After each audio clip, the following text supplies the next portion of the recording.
Now, we also need to talk about the concept of formal charges. Formal charge is very important if you are going to be going in to a field that's going to require you to take organic. Formal charge is extremely important in organic chemistry.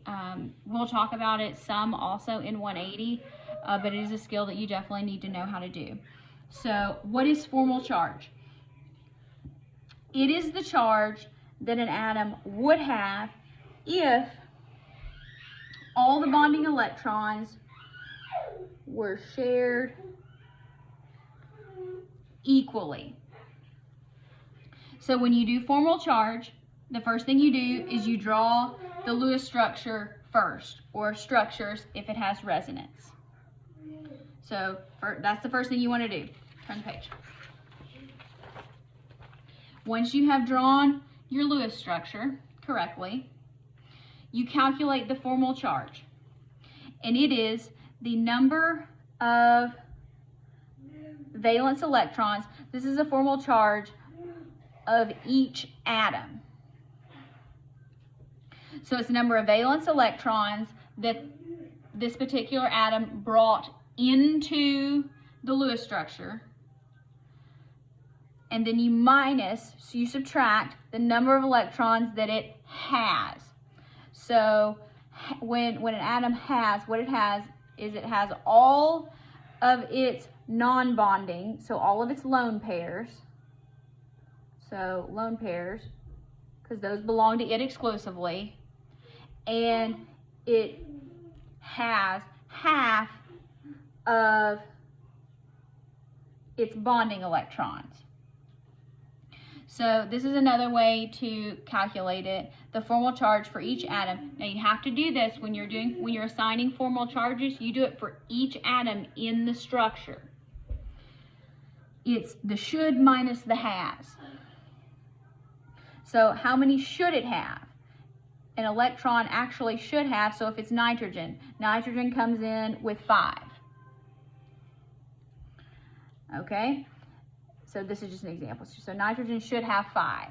And so then you look at your Lewis structure and you count up all the lone pair electrons it has. So maybe it has 1 lone pair. So say it has 2. And then it has, it shares 3 pairs. So it has 3 bonds. So that's 6 electrons. Half of 6 is 3. So that's 5 minus 2 plus 3, so that's 0. I'll show it again here. But let's do this one with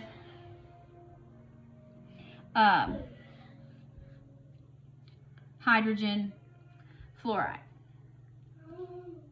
So hydrogen fluoride, HF, so you have hydrogen fluoride, that has 1 electron, fluorine 7, so we have a total of 8. So again, for me it's easier to do this with bonds and dots, but if you prefer to use all dots, that's fine. I've had organic, so I'm used to lines. But so now you do the formal charge for each of these atoms. So for hydrogen, how many valence electrons did it bring in? 1. So that's what you get, when you add them, when you round them up.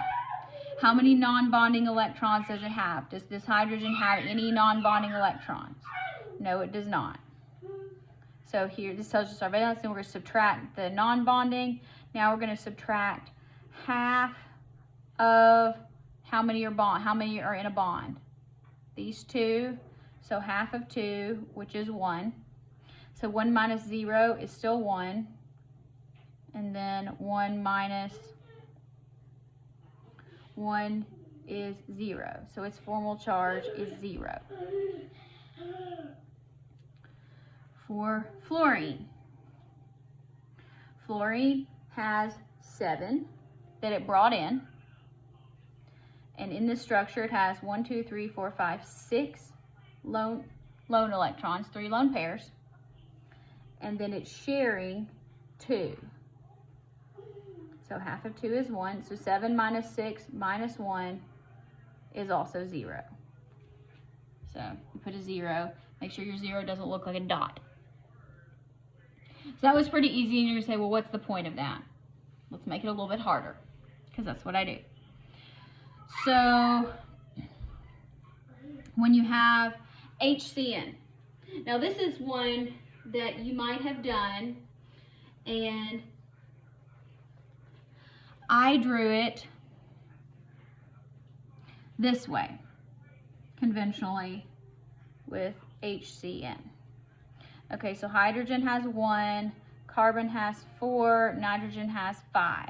So we have a total of 10 electrons. So let's see here. 2, 4,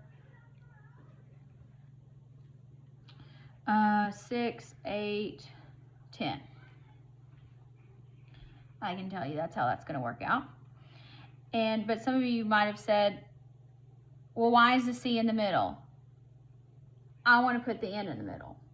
So you might have drawn it as H, N, C. So same thing, 10 electrons. And done it that way. Now, both of these are valid Lewis structures. Are these resonance structures? No, these are not resonance, because see here, the atoms change position. So these are not resonance structures. Well, both of these are valid. Well, which one matters? That's what formal charge does. So let's go through and let's calculate the formal charge here for H, C, and N in each of these. So hydrogen, 1 valence electron, no non-bonding, half of 2. So its formal charge is 0. So remember, this is a subtraction. We're subtracting each time. Carbon, 4. It has no unbonded electrons, and it's sharing 8. So when I'm doing this, I count, rather than counting all of the electrons that are shared, I just count the bonds and know that it gets half of it. So 1, 2, 3, 4 bonds means it's sharing 8 electrons. But if you want to do it this way, that's how it's taught, that's fine. So 4 minus 4 is 0. Nitrogen brings 5 in. It has 2 that it owns, and then it's sharing 6, so half of 6 is 3, so minus minus, also 0. Now let's look over here. This still stays the same. How many valence electrons they have? Hydrogen, still no non-bonding, sharing 2, so it's still 0. Nitrogen, brought 5, how many non-bonding does it have? 0. Sharing 4. 5 minus 4 is not 0. It is positive 1. Now, since this is a charge, don't put 1. You need to indicate that it is positive 1. And so you would write that up on your structure, +1. That's your formal charge. Carbon brings 4. It has 2 that it owns, shares 3. 4 minus 5 is not 0. That's -1. So notice formal charge is not always 0. Now, we're going to use this information to evaluate either our resonance structure or our better structure, because this isn't particularly resonance, but so what you have is the best structures have fewer formal charges, meaning if it's 0, it doesn't have a formal charge. So it has fewer formal charges, meaning more zeros. And they also have smaller formal charges. So a +1 is better than a +2. So smaller degree. And if you happen to have a negative formal charge, you want it on the more or the most electronegative atom. So again, you can refer back to your electronegativity chart. So let's try this out.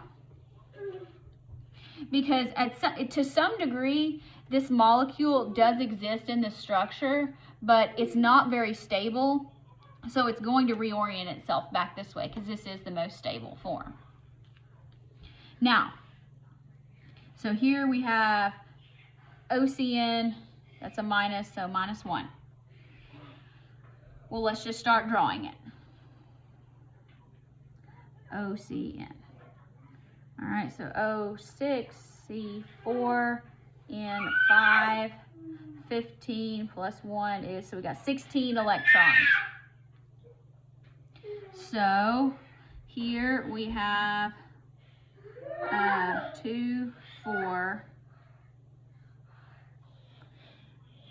6, 8, 10, 12, 14, 16. All right. Well, now it's pretty easy to see the next one. People are either going to automatically go to this one, or they're going to say this one. You're going to put 2 double bonds.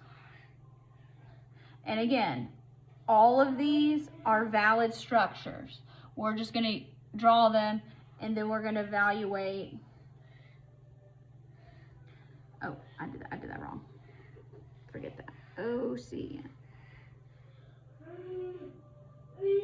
We're going to evaluate which one is the best. So let's look at this. And so for our oxygen, now notice I put them in the same place because this is resonance here.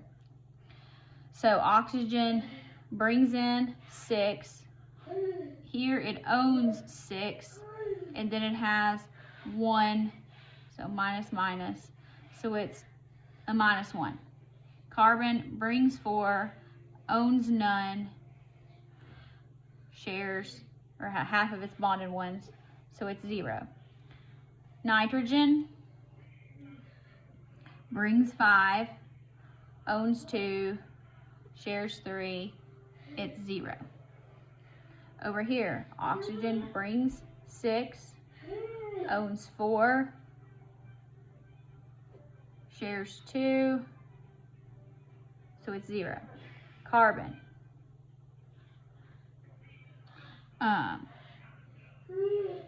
Oh, here, I forgot to put these. This is a minus. It's a polyatomic ion. There we go. Told you to be careful about that, and then I didn't do it. All right, so carbon brings 4, owns none, 4 bonds, 0. Nitrogen brings 5, owns 4, shares 2 more, -1. Oxygen brings 6, owns 2, shares 3, +1. Carbon brings 4, owns none, shares 4, it's 0. Again, subtracting. Make sure you put a positive or a negative there. Nitrogen brings 5, owns 6, shares 1, -2. So you need to be able to assign a formal charge. So let's look at these and let's evaluate according to our rules. So the better structure is going to have fewer formal charges.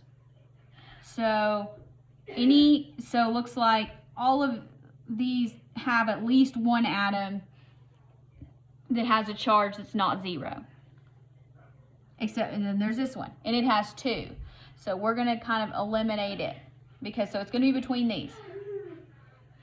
You could also eliminate this one because the smaller formal charge, well, this has a 2 and the others have just a 1, whether it's positive or negative. 1 is still less than 2. So that one's eliminated. So this is a bad structure. It's valid, but it's not going to exist in that very often, very much. So here, resonance. Okay, now let's look at this one. We also say, so these have 2 zeros, and a -1. So this one has the -1 on the oxygen. This one has the -1 on the nitrogen. What else do the rules say? We want the negative formal charge on the more electronegative atom. Well, which one is more electronegative, oxygen or nitrogen? You can look here on your periodic table and you can say periodic trends say electronegativity increases across a period. So oxygen should be more electronegative. Or you can look back at the electronegativity chart that you'll have access to. Nitrogen is 3, oxygen is 3.5. Oxygen is more electronegative. So if possible, you want the -1 to be on oxygen. And there it is. So generally, when you do this, you'll draw out all of your valid structures. You'll put your formal charges on there, and then you'll evaluate and you will say this one. And you put a star to indicate this is the most correct one. Out of all 3 of these choices, this is where it's going to live the most often.